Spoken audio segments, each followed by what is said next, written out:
بسم الله الرحمن الرحيم. والصلاة والسلام على من لا نبي بعده.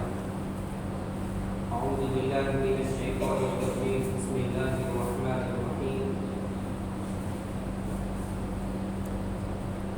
لو كنا نسمع أو نعقل ما كنا في أصحاب السعير.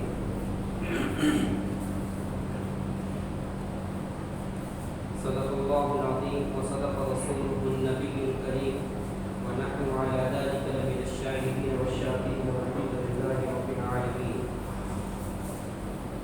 اللهم صل على سيدنا محمد وعلى آل سيدنا محمد وبارك وسلم. اللهم صل على سيدنا محمد وعلى آل سيدنا محمد وبارك وسلم.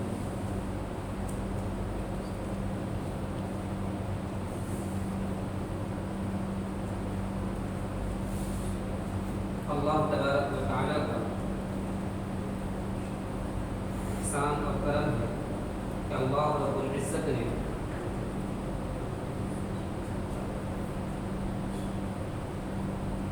ہم سب کو سننے اور سنانے کی توفیق عطا فرمائی. آپ حضرات کو معلوم ہے شعبان کا یہ آخری جمعہ ہے. اس کے بعد کل یا تو پرسوں رمضان کا مہینہ شروع ہونے والا ہے.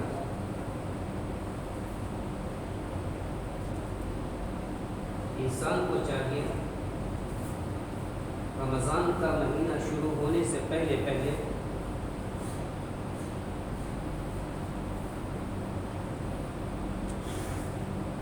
اپنے آپ کو ہر گناہوں سے اور اپنے آپ کو ہر غلطیوں سے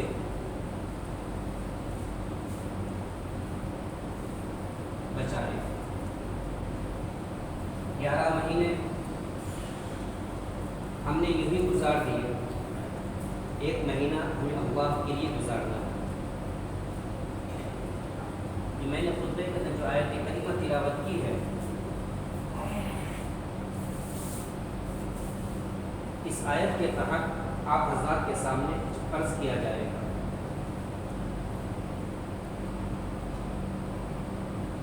بعض ساتھیوں نے درخواست کیا تھا کہ رمضان کے متعلق بات کی جائے,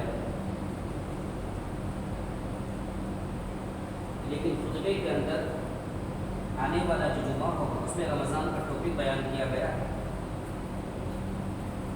آج کا جو ٹاپک ہے, آج کا جو مضمون ہے,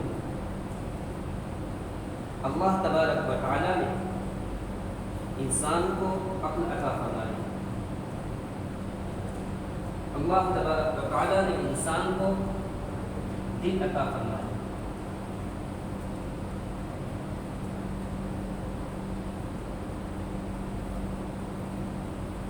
اسلامی معاشرے کو وجود میں لانے کے لیے معاشرہ نام ہے انسانوں کا.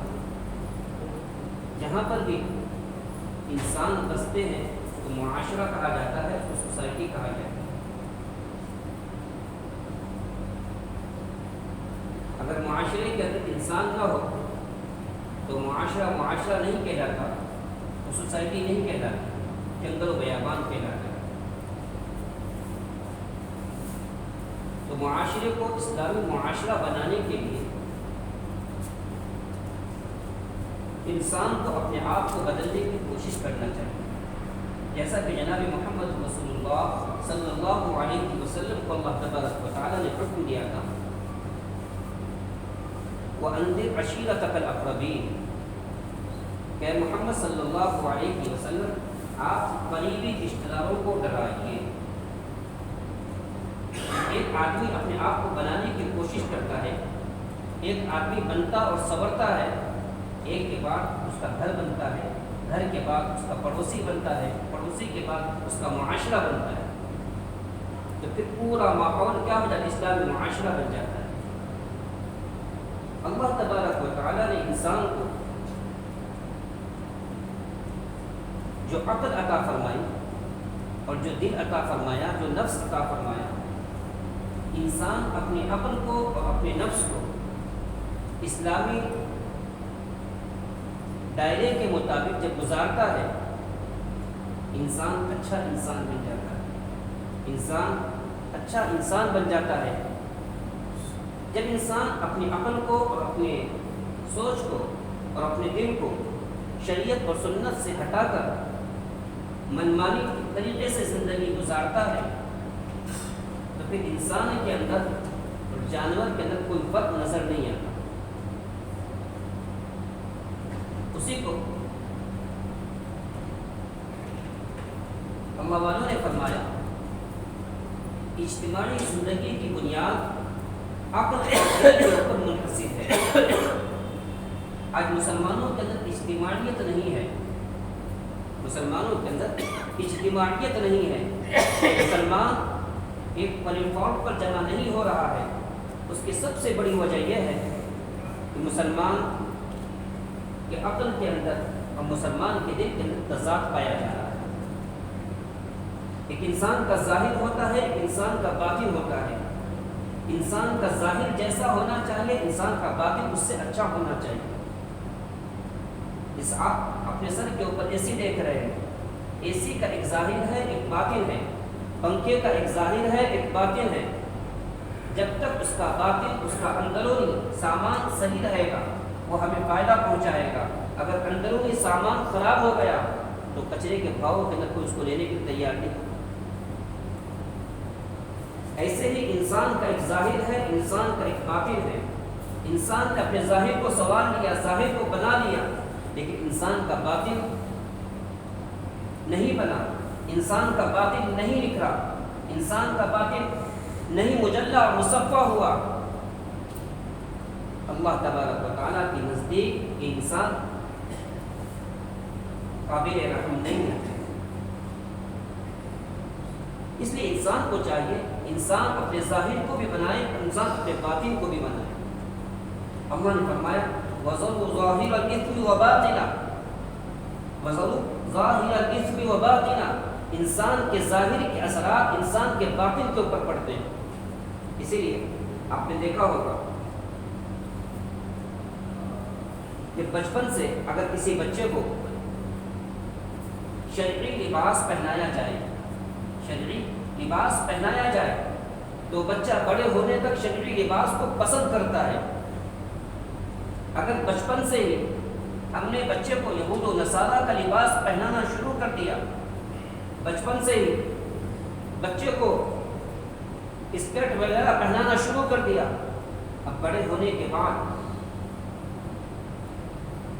اس کو اسلامی لباس پہننے کے لیے کہا جائے، اسلامی لباس اس کو پسند نظر نہیں آئے گا، اسلامی لباس اس کو پسند نہیں ہوگا، اس کو پہننے سے انکار کرے گا، اس کو اچھا نہیں لگے گا۔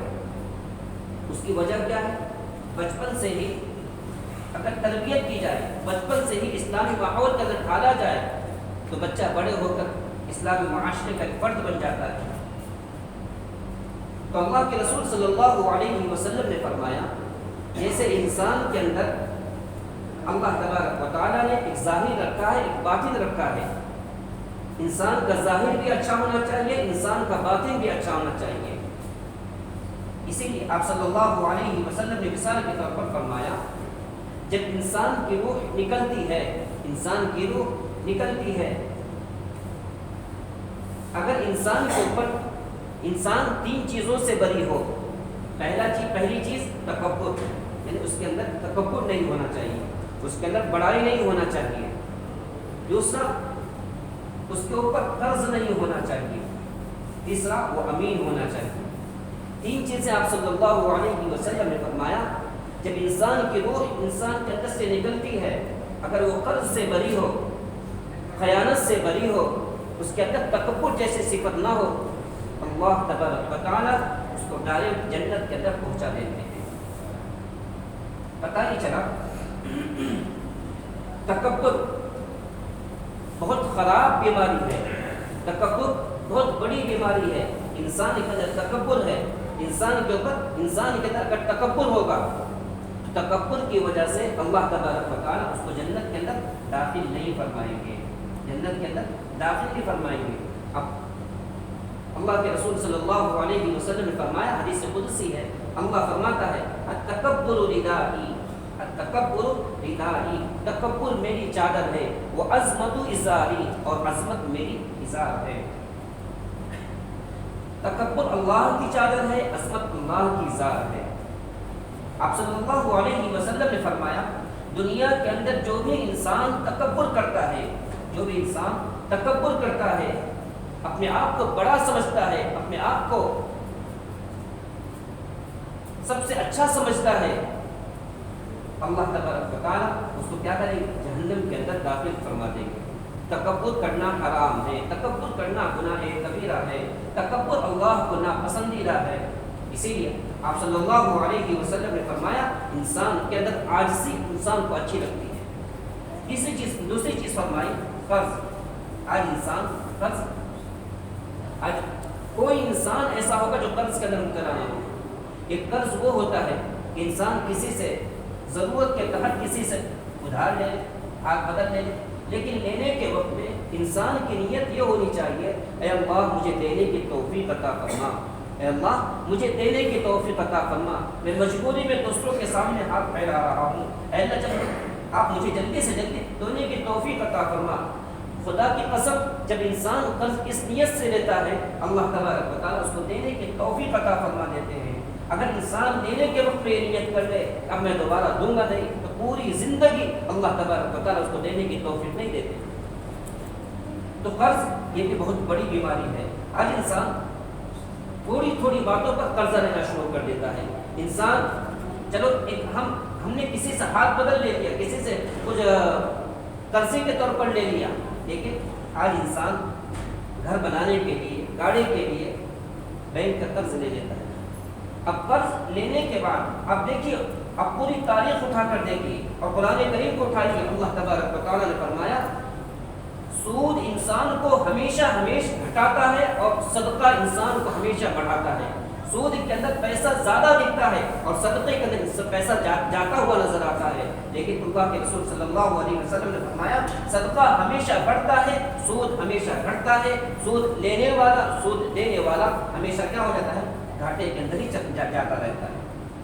اسی لیے قرضہ بھی بلا ضرورت شرعی انسان کو نہیں لینا چاہیے، کیونکہ آپ صلی اللہ علیہ وسلم نے فرمایا جب انسان کی روح نکلتی ہے اگر اس کے اوپر قرضہ ہو، اس کے اوپر قرضہ ہو، اس کے اور وہ متکبر ہو اور وہ خائن ہو، اللہ تبارک و تعالیٰ اس کو جنت کے اندر داخل نہیں فرمائیں گے، اس کو جہنم کے اندر داخل فرمائیں گے۔ پتہ یہ چلا تکبر بہت بری عادت ہے۔ تکبر کس چیز میں آنی چاہیے؟ تکبر کبھی انسان کو مال کی وجہ سے انسان کو تکبر آ جاتا ہے، کبھی انسان کو طاقت کی وجہ سے تکبر آتا ہے، کبھی انسان کو اپنے اہل و عیال کی وجہ سے تکبر آتا ہے۔ انسان کو تکبر آنا ہی نہیں چاہیے۔ اسی لیے آج مسلمانوں کے جو حالات نظر آ رہے ہیں، مسلمانوں کی اجتماعی طور پر جو مسلمانوں کے جو حالات دکھ رہے ہیں، مسلمانوں کا اتحاد نہیں ہے، مسلمانوں کا اتفاق نہیں ہے، اس کی وجہ کیا ہے؟ اس کی سب سے بڑی وجہ یہ ہے کہ مسلمانوں کے عقل کے اندر، مسلمانوں کے دماغ کے اندر تضاد نظر آ رہا ہے۔ ان کے اندر آپس میں محبت نہیں ہے، آپس میں محبت نہیں ہے، آپس میں عداوتیں ہیں۔ اسی لیے اللہ تبارک و تعالیٰ نے فرمایا کل قیامت کے دن جنتی جہنم یہ کہیں گے لو كنا نسمع او نعقل ما كنا في اصحاب السعير، اگر ہم سمجھتے، ہم سنتے، اگر ہم سمجھتے اور ہم عقل رکھتے تو ہم جہنم کے اندر نہیں جاتے۔ پتہ یہ چلا انسان دنیا کے اندر جب انسان رہتا ہے، انسان کو چاہیے انسان صحیح کیا ہے غلط کیا ہے اس کو پہچاننے کی کوشش کرے، صحیح کیا ہے غلط کیا ہے اس کو پہچاننے کی کوشش کرے، اور اپنے عقل کو، اپنے نفس کو شریعت کے دائرے کے اندر ڈالنے کی کوشش کرے، شریعت کے دائرے کے اندر ڈالنے کی کوشش کرے۔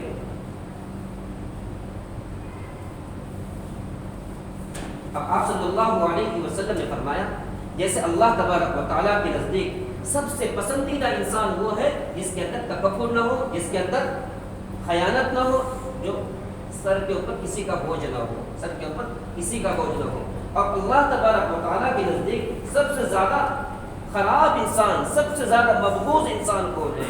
سب سے زیادہ مبغوض انسان کون ہے جو اللہ کی نظر میں محبوب نہیں ہے؟ آپ صلی اللہ علیہ وسلم نے فرمایا زیادہ بک بک کرنے والا، زیادہ بک بک کرنے والا، بات بات پر باتیں بنانے والا، بات بات پر تعویلیں کرنے والا اور اپنے آپ کو سب سے بڑا کہلانے والا اللہ کے نزدیک سب سے زیادہ محفوظ ہے۔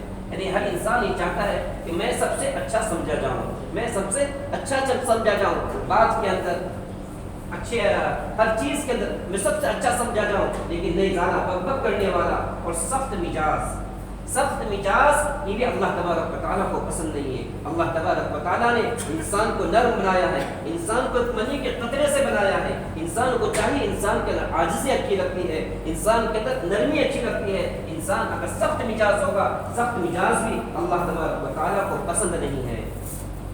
مال سے زیادہ محبت کرنے والا، مال سے زیادہ محبت کرنے والا، حلال ہوا حساب و حرام ہوا وبال۔ جب انسان مال کے پیچھے پڑتا ہے تو انسان کے عقل کے اوپر، انسان کے دل و دماغ کے اوپر مال کا پردہ پڑ جاتا ہے، مال کی محبت کا پردہ پڑ جاتا ہے۔ مال کی محبت کا پردہ پڑنے کے بعد اب انسان حلال و حرام کی تمیز کو کھو دیتا ہے کہ جو بھی آئے جیسے آئے انسان لینے کی کوشش کرتا ہے۔ آپ صلی اللہ علیہ وسلم نے فرمایا جب انسان کے اندر تین چیزیں آ جائیں، وہ زیادہ بڑبڑانے والا ہو، زیادہ بک کرنے والا ہو، اپنی زبان کو ہمیشہ کچھ نہ کچھ بولتا رہتا ہے، ہاں جو منہ میں آیا لوگوں کو اچھا دکھانے کے لیے، لوگوں کے سامنے اچھا بننے کے لیے انسان جو چاہے بولنا شروع کر دیا، زیادہ بک کرنے والا، سخت مجاز اور زیادہ مال جمع کرنے والا، آپ صلی اللہ علیہ وسلم نے فرمایا اللہ کے نزدیک مقبوض ہے۔ آپ بولیں گے پھر مال جمع کرنے والا، ہاں مال جمع کرنا کوئی بری بات نہیں، مال کو حاصل کرنا بری بات نہیں، مال کو حاصل کرنے کے ساتھ ساتھ مال کا استعمال صحیح ہونا چاہیے۔ مال کا استعمال صحیح ہوگا تو اللہ تبارک و تعالیٰ اس کو کیا کر دیں گے، اس کے خرچہ کرنے کو، اس کے مال کو اللہ تبارک و تعالیٰ اس کے آخرت کا ذریعہ بنا دیں گے۔ تو تین چیزیں اللہ کے رسول صلی اللہ علیہ وسلم نے فرمایا جو اللہ کو ناپسندیدہ ہے۔ اللہ کو کیا چیز پسندیدہ ہے؟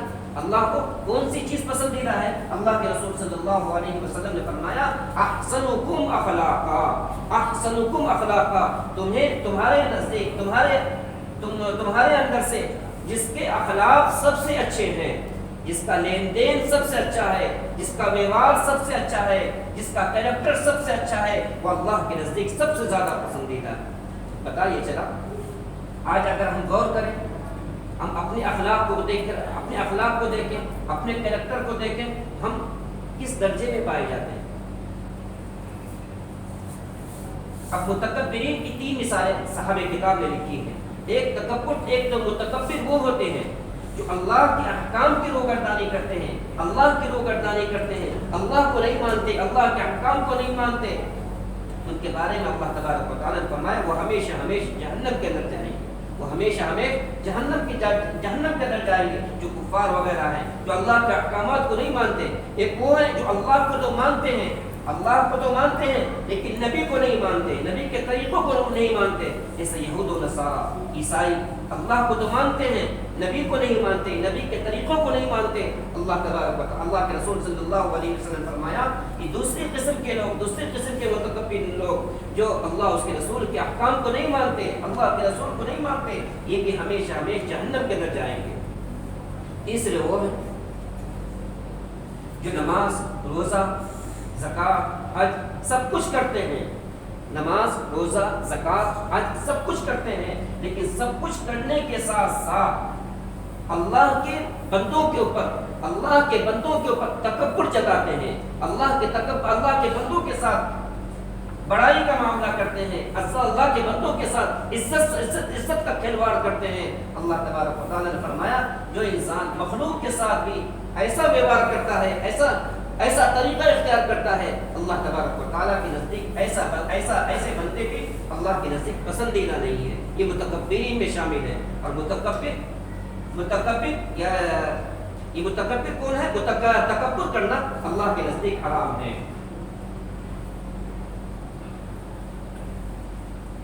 اب انسان کے اندر جو تکبر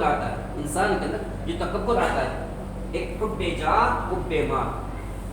حضرت علی رضی اللہ تعالیٰ نے فرمایا اگر کوئی انسان تمہارے سامنے بڑائی کر رہا ہے، تمہارے سامنے تعریف کر رہا ہے، آج ہر انسان تعریف کا خواہاں ہوتا ہے، آج اگر میں آپ کی برائی آپ کے سامنے کر دوں آپ ناراض ہو جائیں گے، آپ کی برائی اگر آپ کے سامنے کروں آپ ناراض ہو جائیں گے، کوئی میری برائی میرے سامنے کرے میں ناراض ہو جاؤں گا۔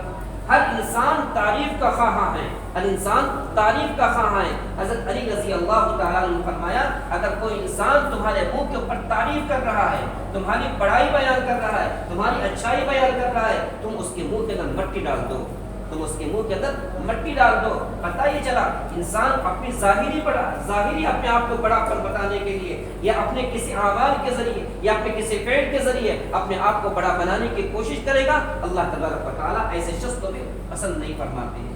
تو دوستو یہ تمام چیزیں